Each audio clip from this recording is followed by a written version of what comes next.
আপনি যতদিন ভাববেন যে আপনার পাড়া প্রতিবেশী কি বলছে, আত্মীয় স্বজন কি বলছে, বাড়ির লোকগুলো কি বলছে, আপনি ততদিন সুখী থাকতে পারবেন না। কারণ আপনার নিজের লাইফের বিচারটা আপনি লোকের হাতে কেন দিচ্ছেন? আপনারও তো একটা আত্মা আছে।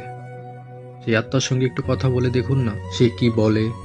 তার সঙ্গে একটু ফ্রিডম হয়ে কথা বলুন, জানতে চান সে কি চায় বা সে কি করতে বলে। তাহলে দেখবেন আপনি সুখী। লোকে কি বলল, লোকে কি ভাবছে, এটা করলে এ করবে, নিজের ফ্রিডমটাকে কেন অন্যের হাতে তুলে দিচ্ছেন? জাজমেন্টটা অন্যের হাতে কেন দিচ্ছেন? নিজেই রাখুন না নিজের লাইফ, নিজের হ্যাপিনেস, নিজের ভালো লাগা নিজের কাছেই রাখুন। মন যেটা চায় সেটাই করুন।